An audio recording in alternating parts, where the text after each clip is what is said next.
ഋതുഭേദങ്ങൾ സമ്മാനിക്കുന്ന നിറഭേദങ്ങളാണ് ഈ പ്രകൃതിയെ മനോഹരമാക്കുന്നത്.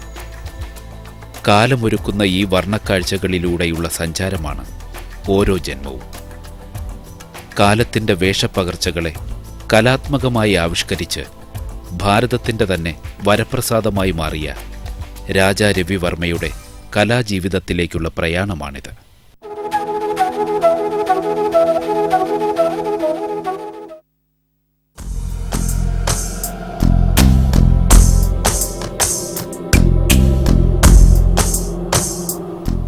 അങ്ങനെ നമ്മൾ എത്തിച്ചേരുന്നത് കിളിമാനൂർ കോവിലകത്തേക്കാണ്. കിളിമാനൂർ കോവിലകം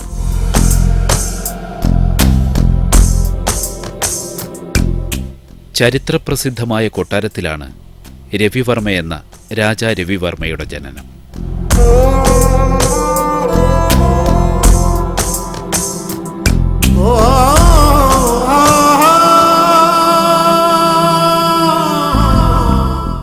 പ്രാചീന സംസ്കൃത കാവ്യങ്ങളിൽ പോലും ശുഗഹരിണപുരം എന്ന് പ്രസ്താവിച്ച് കാണുന്ന ഈ കൊട്ടാരത്തിലെ ഭൗതികവും ആത്മീയവുമായ സാഹചര്യം കലാമനസ്സുകളുടെ വളർത്തുഭൂമിയാവുന്നതിൽ അത്ഭുതപ്പെടേണ്ടതില്ല.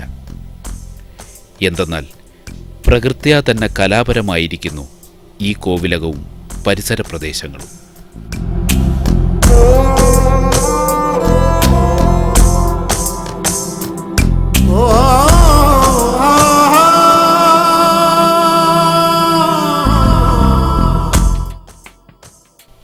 കലാ സാംസ്കാരിക രംഗത്ത് വളരെയധികം സംഭാവനകൾ നൽകിയ കോവിലകത്ത് പ്രശസ്തി കൊണ്ടും പ്രസക്തി കൊണ്ടും ഏറ്റവും പ്രാധാന്യമർഹിക്കുന്നു രവിവർമ്മയുടെ ജീവിതം. രവിവർമ്മയുടെ ജീവിതം ഭാരതീയ ചിത്രകലാ ചരിത്രത്തിൻ്റെ തന്നെ നിർണായകമായ ഒരു ഏടാണ്. ഈ ചിത്രങ്ങളിലൂടെ കണ്ണോടിക്കുമ്പോൾ തന്നെ നമുക്കത് തിരിച്ചറിയാനാവുന്നു. രവിവർമ്മയെ സംബന്ധിച്ചിട്ട് പറയുകയാണെങ്കിൽ അദ്ദേഹത്തിന് ഈ ചിത്രകലയിൽ ഉള്ള ഈ സിദ്ധി അത് ജന്മസിദ്ധമാണെന്നാണ് നമ്മൾ മനസ്സിലാക്കേണ്ടത്. പിന്നെ വളർന്നു വരുമ്പോൾ കുട്ടിക്കാലത്ത് ഈ കൊട്ടാരത്തിലെ ഭിത്തികളിലൊക്കെ കരിക്കട്ട കൊണ്ട് ചിത്രം വരച്ച് വരുന്ന സമയത്ത് ഇദ്ദേഹത്തിൻ്റെ കഴിവിനെ, ദൈവം കൊടുത്ത ആ കഴിവിനെ പ്രോത്സാഹിപ്പിക്കുകയാണ് പിന്നീട് മറ്റുള്ളവർ ചെയ്തത്. അതിൽ പ്രധാനമായിട്ട് രാജാ രവിവർമ്മയുടെ അമ്മാവനായ രാജരാജവർമ്മ അദ്ദേഹം തന്നെയാണ് അനന്തരവന് കൂടുതൽ പ്രോത്സാഹിപ്പിക്കുകയും ആയില്യംതിരുനാൾ മഹാരാജാവിൻ്റെ അടുത്തേക്ക് പിൽക്കാലത്ത് കൊണ്ടുപോവുകയും പരിചയപ്പെടുത്തുകയും അവിടെ ചിത്രകല പഠിക്കുന്നതിനും കൂടുതൽ അതിൻ്റെ സ്റ്റഡീസും കാര്യങ്ങളും ചെയ്യാനുള്ള സൗകര്യങ്ങൾ ഒരുക്കി കൊടുത്തതുമൊക്കെ അങ്ങനെയാണ്. പക്ഷേ യഥാർത്ഥത്തിൽ എനിക്ക് തോന്നുന്നത് രവിവർമ്മയുടെ സിദ്ധി ജന്മസിദ്ധമാണ്.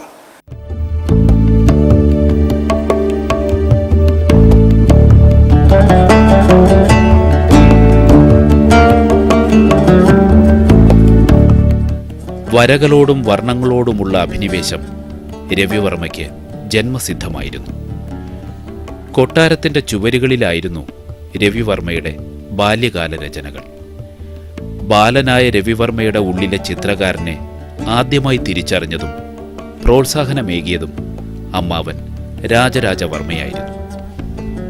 അതോടൊപ്പം തന്നെ അന്നത്തെ തിരുവിതാംകൂർ രാജാവായിരുന്ന ആയില്യം തിരുനാളിൻ്റെ പ്രോത്സാഹനവും ഓർമ്മിക്കപ്പെടേണ്ടതാണ്. 1870 മൂകാംബിക ക്ഷേത്രത്തിൽ 41 ദിവസം ഭജനമിരുന്ന രവിവർമ്മയുടെ മടക്കയാത്ര വളരെ നിർണായകമായിരുന്നു. അന്നത്തെ യാത്രക്കിടയിൽ കോഴിക്കോട് വച്ച് പാലാട്ട് കൃഷ്ണമേനോന്റെ അഭ്യർത്ഥന മാനിച്ച രവിവർമ്മ ഒരു ചിത്രം വരച്ചു നൽകി. അതിന് തക്കതായ പ്രതിഫലവും ലഭിച്ചു. അതോടെയാണ് ഇദ്ദേഹം ഒരു പ്രൊഫഷണൽ ചിത്രകാരനായി വളരുന്നത്.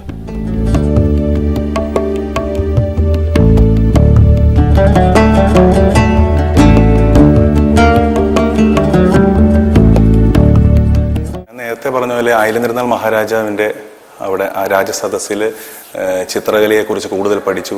അതിനിടയ്ക്ക് തിയോഡർ ജെൻസ് എന്ന് പറയുന്ന വിദേശ ചിത്രകാരിൽ നിന്നും അദ്ദേഹം രവിവർമ്മയെ ചിത്രം വര പഠിപ്പിക്കാൻ വിസമ്മതിച്ചു എന്നാണ് പറയപ്പെടുന്നത്. എന്ന് വെച്ചാൽ ഇദ്ദേഹം വരയ്ക്കുന്നത് കണ്ടപ്പോൾ തന്നെ തിയോഡർ ജെൻസിന് മനസ്സിലായി രവിവർമ്മയുടെ ഔട്ട്പുട്ട് എന്താണെന്നുള്ളത്. അതുകൊണ്ട് അദ്ദേഹം പറഞ്ഞത് താൻ വരയ്ക്കുന്നത് കണ്ട് നോക്കിക്കോളാൻ അല്ലെങ്കിൽ നോക്കി നിന്നുകൊള്ളാൻ പറഞ്ഞു. പക്ഷെ രവിവർമ്മയെ പോലെയുള്ള ഒരു പ്രതിഭയ്ക്ക് ആ നോക്കി നിന്ന് മാത്രം മതി, അതിൽ നിന്ന് അദ്ദേഹം അതെല്ലാം ഗ്രാസ്പ് ചെയ്യാനുള്ള ഒരു സിദ്ധി ഉണ്ടായിരുന്നു.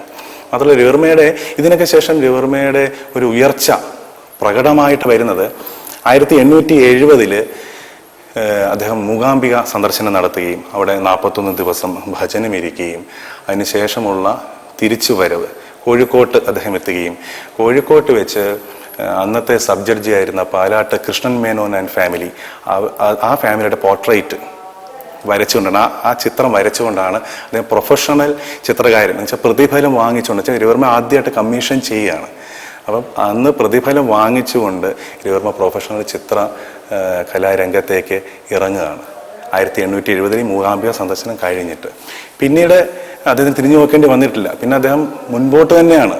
അതിൽ ഏറ്റവും പ്രധാനം 1873 മദ്രാസിൽ വെച്ച് നടന്ന ലോക ചിത്രകലാ മത്സരത്തിലാണ് മുല്ലപ്പൂ ചൂടിയ മലയാളി പെൺകൊടി എന്നുള്ള ചിത്രത്തിന് അദ്ദേഹത്തിന് അവാർഡ് കിട്ടുന്നത്. പിന്നെ എത്രയോ അവാർഡുകൾ നമുക്കറിയാം. ചിക്കാഗോയിൽ നടന്ന മത്സരത്തിലും അതുപോലെ പല വിയന്നയിലും പല സ്ഥലങ്ങളിലും രവിവർമ്മ അയച്ചു കൊടുത്ത ചിത്രങ്ങൾക്ക് ധാരാളം അവാർഡുകൾ കിട്ടുകയും പിന്നീട് കൈസറെ ഹിന്ദ് ബഹുമതി നൽകി നമുക്ക് ഇന്ന് ഭാരതരത്നം എന്ന് പറയുന്ന ഭാരതത്തിൻ്റെ ഏറ്റവും പരമോന്നതമായ അവാർഡ് അന്ന് കൈസറെ ഹിന്ദ് എന്ന് പറയുന്ന ബഹുമതി ബ്രിട്ടീഷ് സർക്കാർ കൊടുത്ത് ആദരിച്ച വലിയൊരു കലാകാരനാണ്. അപ്പം ആ വളർച്ച രവിവർമ്മയുടെ വളർച്ച ചെറുതായിട്ട് പറയുകയാണെങ്കിൽ ഇങ്ങനെയാണ് അതിൻ്റെ ഒരു സ്പാൻ. ആദ്യകാലങ്ങളിൽ മലയാളികൾക്ക് മാത്രം പരിചിതമായിരുന്ന രവിവർമ്മയുടെ വർണ്ണപ്രപഞ്ചം ക്രമേണ മറുനാടുകളെയും കീഴടക്കി. മുല്ലപ്പൂ ചൂടിയ നായർ യുവതി എന്ന ചിത്രത്തിന് അവാർഡ് ലഭിച്ചതായിരുന്നു ഇത്തരമൊരു വഴിത്തിരിവിന് കാരണമായത്. പിന്നീട് കടലും കടന്നേറുന്ന കലാപ്രശസ്തിയായിരുന്നു രവിവർമ്മയുടേത്. പ്രശസ്തിയും പ്രതാപവും വാനോളം ഉയർന്നപ്പോഴും പിന്നിട്ട വഴികളെക്കുറിച്ചുള്ള കൃത്യമായ തിരിച്ചറിവാണ് രവിവർമ്മയെ വ്യത്യസ്തനാക്കുന്ന ഘടകം. ബോംബെയിൽ പ്രിന്റിംഗ് പ്രസ്സുമായി കഴിയുമ്പോഴും എത്ര തന്നെ ദൂരങ്ങളിലേക്ക് പോയാലും തൻ്റെ തറവാടായ കിളിമാനൂർ കോവിലകത്തേക്ക് മടങ്ങിയെത്തുന്ന മനസ്സായിരുന്നു ഇദ്ദേഹത്തിൻ്റേത്. അദ്ദേഹത്തിൻ്റെ സാന്നിധ്യം കോവിലകത്തും നാട്ടിലും ഉത്സവാന്തരീക്ഷം തന്നെ പകർന്നിരുന്നു.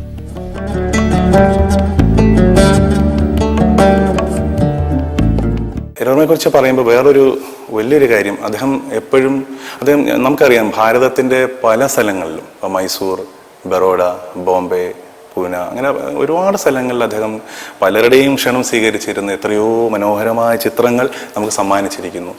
എന്നാൽ പിന്നെ അദ്ദേഹത്തിൻ്റെ യാത്രകൾക്ക് ശേഷം അദ്ദേഹം എപ്പോഴും തറവാട്ടിലേക്ക് ഓടി എത്തുമായിരുന്നു. അപ്പോൾ ഈ കിളിമാനൂർ കൊട്ടാരത്തിൽ നമ്മൾ ഇന്ന് ഇരിക്കുന്ന ഈ ചിത്രശാലയിൽ ആ ഭാഗത്തിരുന്നും അദ്ദേഹം ഒരുപാട് ചിത്രങ്ങൾ നമുക്ക് സമ്മാനിച്ചിട്ടുണ്ട്. അന്ന് രവിവർമ്മ വല്ലപ്പോഴും ഈ തറവാട്ടിലേക്ക് വരുമ്പോൾ ഇവിടെ ഒരു ഉത്സവമാണ്, പറഞ്ഞ് കേട്ടിട്ടുള്ള അറിവാണ് ഞാൻ ഈ പറയുന്നത്.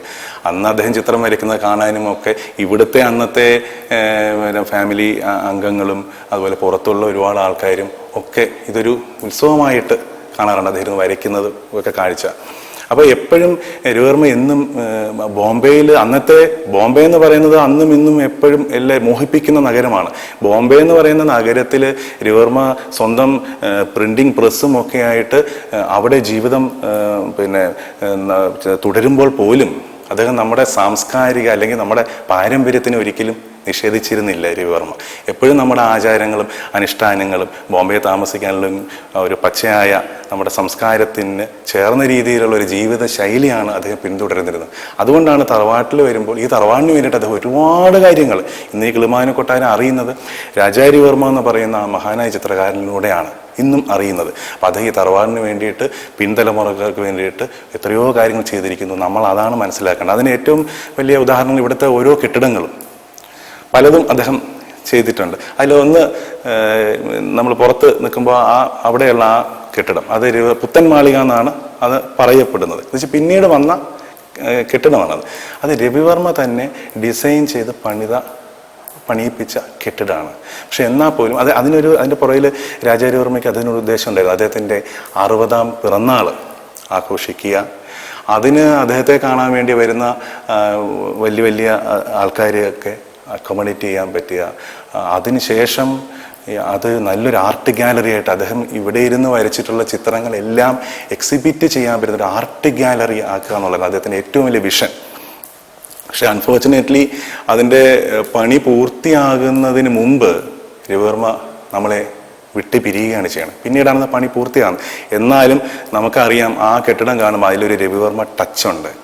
ഈ ഇതിലും പഴക്കം കുറവാണ്. നമ്മൾ ഇരിക്കുന്ന ഇപ്പം മേലോട്ട് കയറിയ ആ ഭാഗങ്ങളിലേക്കാട്ടിലും പഴക്കം കുറവാണ്. അതിനൊരു 100 ചില്ലുവാനും വർഷം 104 വർഷത്തിന് മേലെ ആയിട്ടുള്ളൂ. 1906 ഒക്ടോബർ 2 രവിവർമ്മയുടെ മരണം. എനിക്ക് തോന്നുന്നത് 1904 കാലഘട്ടങ്ങളിലൊക്കെ ആയിരിക്കണം തുടങ്ങിയതെന്ന് തോന്നുന്നു. എന്നാൽ പോലും ഒരു 100 ചില്ലുവാനും വർഷം ആയിട്ടുള്ളൂ. അതിലൊന്നും അന്ന് ചെയ്ത അതുപോലെ തന്നെ അതിലൊന്നും വേറെ ഒന്നും ഒരു വ്യത്യാസവും വരുത്തിയിട്ടില്ല. ഈ കോവിലകത്തിന്റെ പല ഭാഗങ്ങളും പണി കഴിപ്പിച്ചത് രവിവർമ്മയായിരുന്നു. തന്റെ ചിത്രകലാരചനയ്ക്കായി അദ്ദേഹം പണി കഴിപ്പിച്ച ഈ തളത്തിലാണ് പ്രശസ്തങ്ങളായ പല ചിത്രങ്ങളും പിറന്നത്. ഒടുവിൽ ഈ കലാകാരന്റെ അന്ത്യയാത്രയും ഈ തളത്തിൽ നിന്നായിരുന്നു.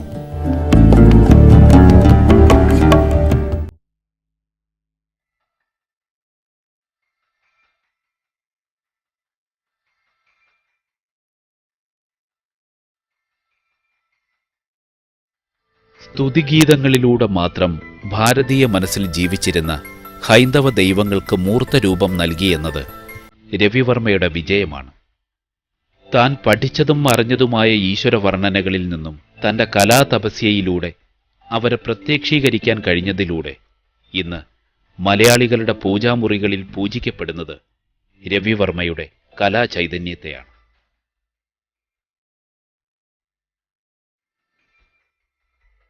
രവിവർമ്മയുടെ വേറൊരു പ്രത്യേകത ഞാൻ മനസ്സിലാക്കിയത് ഹിന്ദു ദേവി ദേവന്മാരല്ല ആ കൺസെപ്റ്റ്. എന്താണ് കൃഷ്ണൻ, എന്താണ് വിഷ്ണു, അല്ലെങ്കിൽ സരസ്വതി എങ്ങനെയാണ്, ലക്ഷ്മി എങ്ങനെയാണ്, ഇത്തരം ചിത്രങ്ങളും ഒരുപാട് അദ്ദേഹം വരച്ചിട്ടുണ്ട്. അദ്ദേഹം രവിവർമ്മ നല്ലൊരു സ്കോളറായിരുന്നു. സംസ്കൃതമൊക്കെ അറിയാവുന്ന ആളായിരുന്നു. ചെറുപ്പകാലത്ത് അമ്മയിൽ നിന്നുമൊക്കെ അത് പഠിക്കുകയും ചെയ്തിട്ടുണ്ട്. അതുകൊണ്ട് രവിവർമ്മ വരയ്ക്കുന്നതിൽ രവിവർമ്മയുടെ സരസ്വതിക്കും വിഷ്ണുവിനും കൃഷ്ണനും ഒക്കെ ഉള്ള ഒരു ആധികാരികത ഒരുപക്ഷെ അന്നത്തെ കാലത്തോ അല്ലെങ്കിൽ പിന്നീടോ വന്ന ചിത്രങ്ങൾ അതിനെ ഫോളോ ചെയ്തിട്ടേ ഉള്ളൂ. കൂടുതൽ ആധികാരികത ഉണ്ടാവാൻ കാരണം ഈ അറിവും കൂടെയാണ്. സംസ്കൃതം ഓരോ നമ്മുടെ ഭാരതത്തിലെ ദേവീ ദേവതാ സങ്കല്പങ്ങളിലൊക്കെ ഓരോ ധ്യാന ശ്ലോകങ്ങളുണ്ട് അല്ലെ. വിഷ്ണുവിന് ആണെങ്കിലും സരസ്വതി ആണെങ്കിലും ഒക്കെ ധ്യാന ശ്ലോകങ്ങളുണ്ട്. ഈ ധ്യാന ശ്ലോകങ്ങളിൽ പറഞ്ഞിട്ടുണ്ട് എങ്ങനെയാണ് സരസ്വതി വെളുത്ത വസ്ത്രം അല്ലെ ധരിച്ച് താമരയിൽ ഇരിക്കുന്ന അങ്ങനെ ഒരുപാട് കാര്യങ്ങളുണ്ടായിരുന്നു. അപ്പൊ ഇതാ ശ്ലോകം മനസ്സിലാക്കുമ്പോൾ തന്നെ രവിവർമ്മയുടെ മനസ്സിൽ അതിന്റെ വിഷ്വൽ ഫ്രെയിം രൂപപ്പെട്ട് കഴിഞ്ഞു. അപ്പൊ സരസ്വതി ദേവി ഇങ്ങനെയാണ് എന്നുള്ളത് അദ്ദേഹം ആ ശ്ലോകത്തിൽ പറഞ്ഞിരിക്കുന്ന പോലെ തന്നെയാണ് അദ്ദേഹം വരച്ചിരിക്കുന്നത്. അതുകൊണ്ടാണ് രവിവർമ്മ വരച്ച ഇത്തരം ദേവീ ദേവതാ സങ്കല്പങ്ങൾക്ക് യഥാർത്ഥത്തിൽ യാഥാർത്ഥ്യമായത്, അല്ലെങ്കിൽ അതിന് കൂടുതൽ ആധികാരികത ഉണ്ടായത്. രവിവർമ്മയുടെ ചിത്രങ്ങളെ ആകർഷകമാക്കുന്നത് അതിൽ നിറയുന്ന സൗന്ദര്യത്തിന്റെ സാക്ഷാത്കാരമാണ്. ഭാരതീയ സംസ്കാരത്തിന്റെ പാരമ്പര്യമാണ് ഇതിലെ മറ്റൊരു പ്രത്യേകത. നമ്മുടെ പരമ്പരാഗത വസ്ത്രധാരണവും ആഭരണവും ഗാർഹിക പശ്ചാത്തലവുമെല്ലാം ഈ ചിത്രങ്ങളിലൂടെ പ്രകടമാവുന്നു.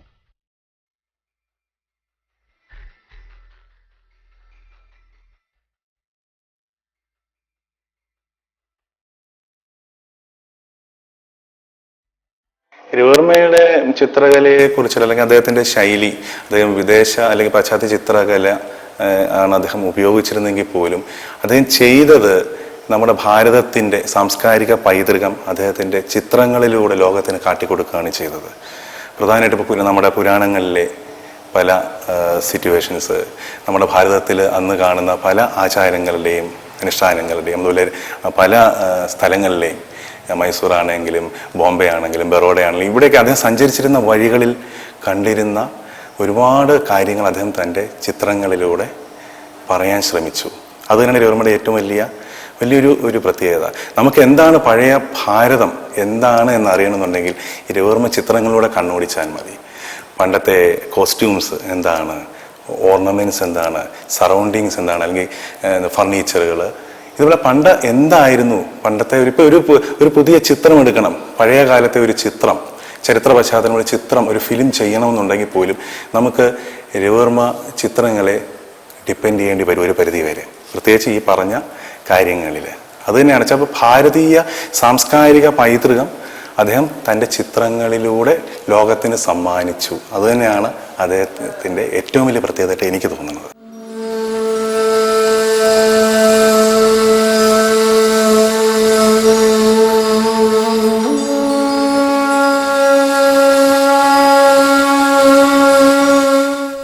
60-ാം പിറന്നാളിനോടനുബന്ധിച്ച് രവിവർമ്മ പണി കഴിപ്പിച്ചതാണ് ഈ കെട്ടിടം. എന്നാൽ ഇതിൻ്റെ പണി പൂർത്തിയാവുന്നതിന് മുൻപ് അദ്ദേഹം ഈ ലോകത്തിനോട് വിട പറഞ്ഞു.